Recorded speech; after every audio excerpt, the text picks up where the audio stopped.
Class में हमने बेटा डिस्कस किया था variation of small G on going above and below from the earth surface. आज हम उसी के आगे कंटिन्यू करेंगे और जानेंगे अबाउट प्लैनेट्स और उनके मोशंस के बारे में। ठीक है, तो firstly you have to know about planet. Put the heading planet.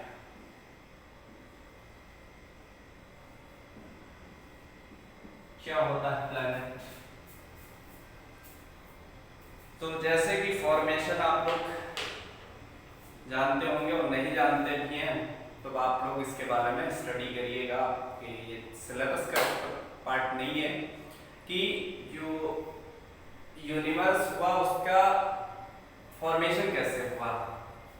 और फॉर्मेशन के लिए सबसे बढ़िया थ्योरी है बिग बैंग थ्योरी, और उसी से डिफाइन किया जाता है कि ये ब्रह्मांड कैसे बना।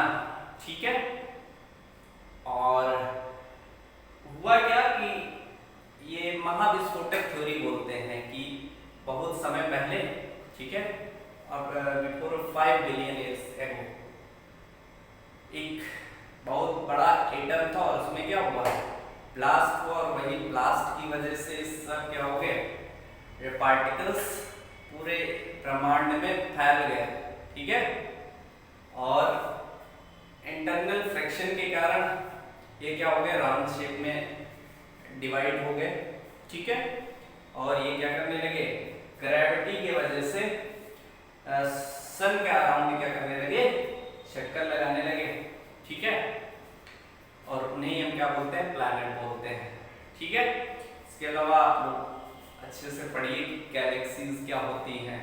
मतलब ये जो हमारा गैलेक्सीज को छोड़कर भी अनगिनत गैलेक्सीज है हमारे यूनिवर्स में। ठीक है ना, तो यूनिवर्स क्या है, अनंत है, इंफिनिटी है, हम इसके बारे में सोच भी नहीं सकते।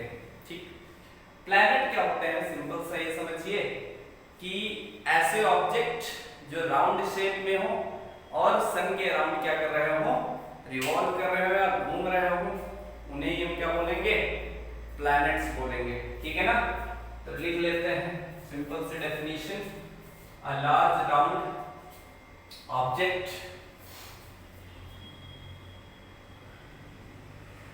a large round object which are revolve moves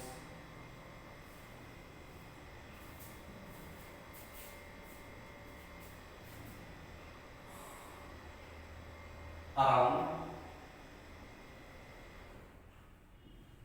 the sun is known as are known as planets। उन्हें हम क्या बोलेंगे, प्लैनेट्स बोलेंगे।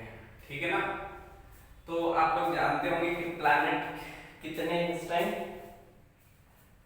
8 प्लैनेट्स है। पहले बेटा थे 9 ग्रह, लेकिन 2006 में इंटरनेशनली जो एस्ट्रोनॉमिकल यूनिट है उसने क्या किया, जो प्लैनेट्स की डेफिनेशन है वो चेंज कर दी, और चेंजेस की वजह से जो प्लूटो है, ठीक है, उस डेफिनेशन को फुलफिल नहीं कर पाता, इसलिए उसको क्या किया गया, प्लैनेट की श्रेणी से बाहर कर दिया गया। तो अब बचे कितने हमारे पास, 8 प्लैनेट्स बचे। तो सिंपली देयर आर 8 प्लैनेट्स। ठीक, नेम्ड, इसके नेम लिख लीजिए। पहला क्या है हमारा, मरकरी होगा, आप लोग सभी जानते हैं मरकरी। सेकंड क्या होगा, वीनस। ठीक है, वीनस। थर्ड हमारा अपना अर्थ, जिस पे हम लोग रहते हैं, अर्थ। फोर्थ क्या होगा, मार्स। ठीक है, जो चल रहा है मंगल मिशन, क्लियर है। मंगल मिशन के बाद हमारा 5th जुपिटर।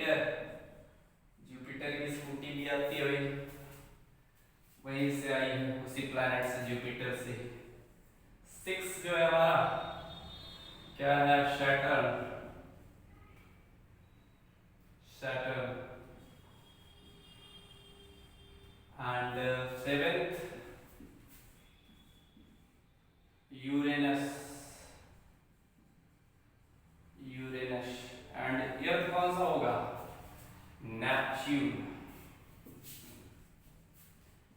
कौन नप गया, प्लूटो भाई साहब बाहर चले गए, ठीक है ना।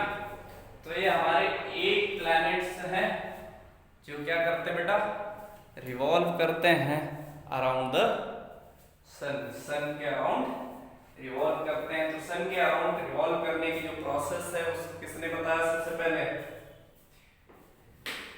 सबसे पहले डिफाइन किया इसको केपलर ने, और केपलर ने ही 3 लॉ दिए related to motion of the planets, ठीक है।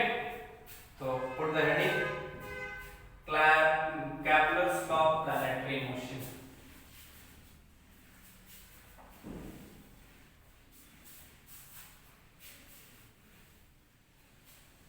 Kepler's laws of planetary motion.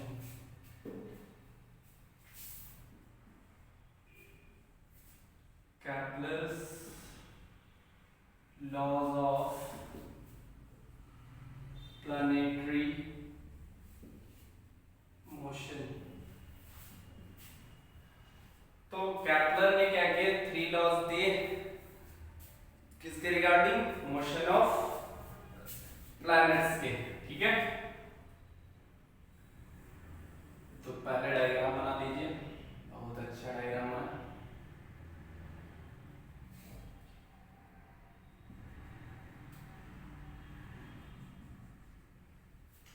पहले ये समझिए क्या होता है, ये होता है सर्कल, सभी लोग जानते हो, ठीक है, सर्कल। फिर एक होता है पैराबोला जो हमने पढ़ा है, उसमें मोशन इन अ प्लेन में ये क्या होता है, पैराबोला। और ये 4 टाइप के होते हैं, मैथ वाले पढ़ेंगे, मैथ्स स्टूडेंट। एक होता है हाइपरबोला, हाइपरबोला होता है जो इंफिनिटी तक एक्सपेंड करता है इस टाइप से, मतलब उसके ये राउंड नहीं होते हैं, ये क्या करता है, बढ़ता जाता बढ़ता जाता बढ़ता जाता, ठीक है ना, वो होते हैं हाइपरबोला। और ये जो हमने शेप बनाया है ये है एलिप्स, ये जो ओवल शेप है, ठीक है, इसे हम बोलते हैं एलिप्स, एलिप्स, ठीक है ना। तो ये तुम्हारा है एलिप्स, ओवल शेप। तो लिखेंगे Kepler gave 3 laws related to motion of the planet, motion of the planet known as Kepler's law of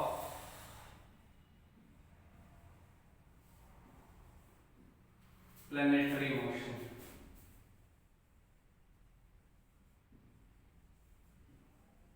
planetary motion, ठीक है।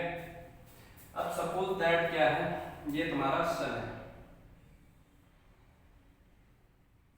सन, और सन क्या है, जल रहा है, धधक रहा है, ठीक है। और बाकी बंदे लोग क्या करते हैं, प्लैनेट्स वो रिवॉल्व करते हैं किसके अराउंड, सन के अराउंड। तो भाई छोटे मोटे ऑब्जेक्ट तो नहीं, बड़े बड़े ऑब्जेक्ट हैं।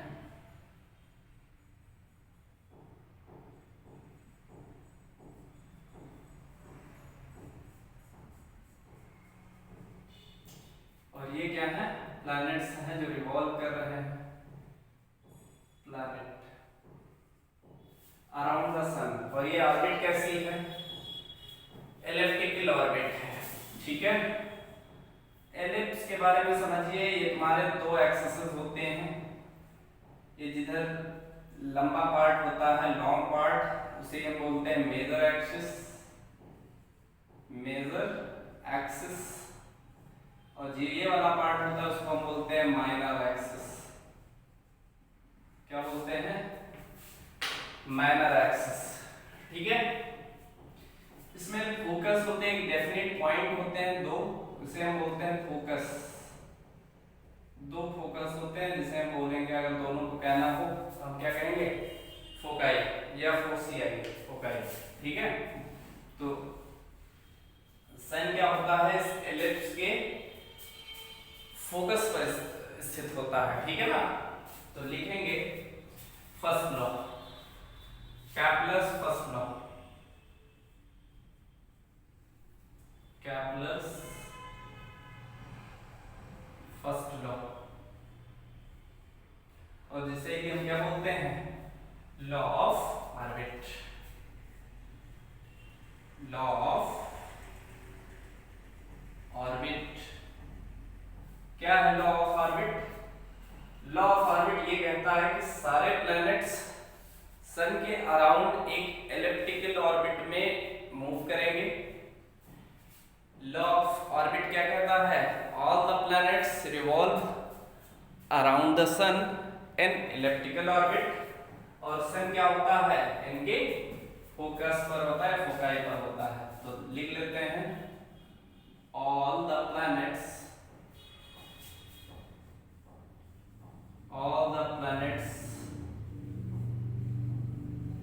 revolve around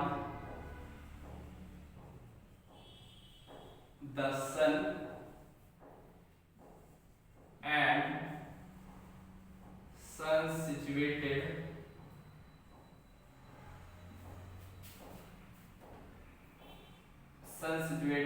in one of its foci,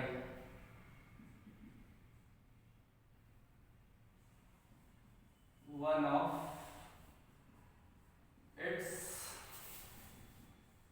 foci, यानी प्रत्येक प्लैनेट के फोकस पर या एलिप्टिकल ऑर्बिट के फोकस पर होता है। ठीक है ना। All the planets revolve around the sun in elliptical orbit। आगे लिख लेते हैं, थोड़ा सा रह गया, sorry. Around the sun in elliptical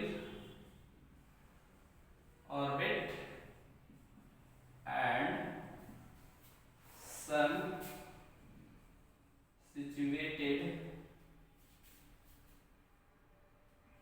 situated in one of its foci। क्या होता है? सन उनकी फोकाई पर लाई होता है। ठीक है ना। और इसे हम क्या बोलते हैं? Law of orbit. ठीक है ना। सेकंड लॉ, कैपलर्स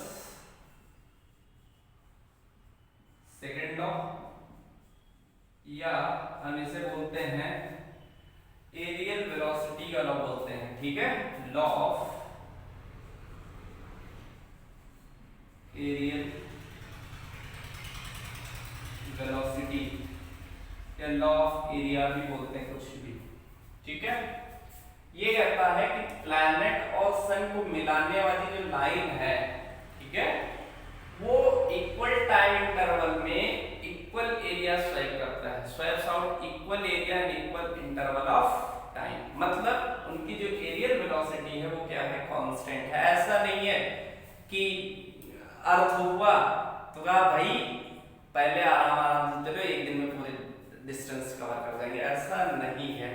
सन सॉरी अर्थ या सारे जो भी प्लैनेट हैं उनका जो टाइम पीरियड है वो फिक्स है। ठीक है ना। क्या है? टाइम पीरियड फिक्स है। तो लिख लेंगे इसमें the line joining two the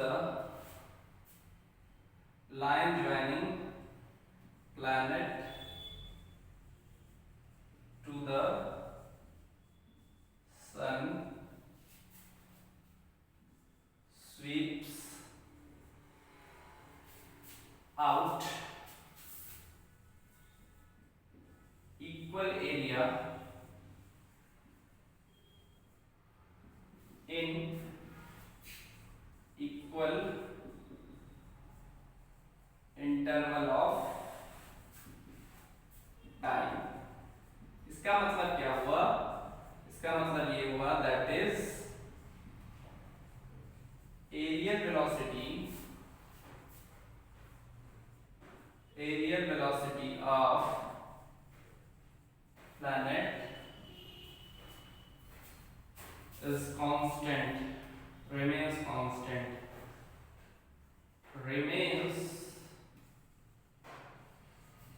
constant। इतना क्लियर हो गया कि कोई प्लैनेट को सन से मिलाने वाली जो लाइन है वो इक्वल डिस्टेंस, ठीक है, equal area, equal interval of time में ट्रेवल करता है। ठीक है, तो ये फटाफट से नोट कर लीजिए, फिर मैं थर्ड लॉ की बात करता हूं।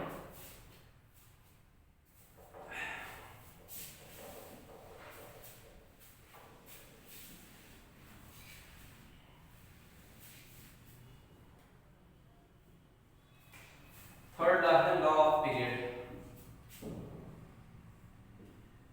लॉ ऑफ पीरियड क्या कहता है? लॉ ऑफ पीरियड ये कहता है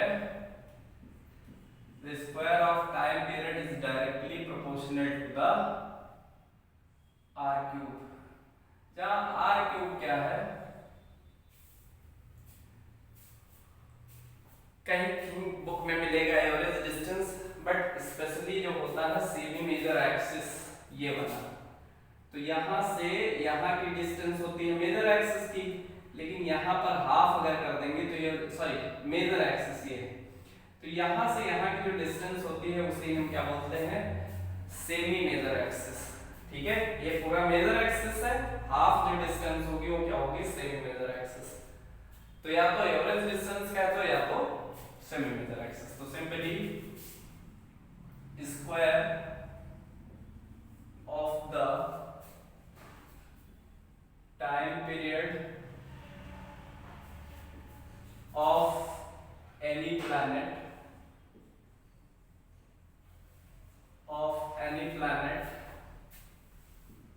is directly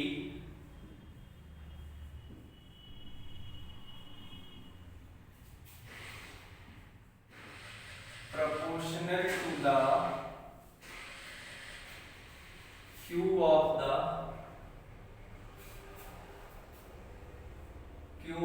the average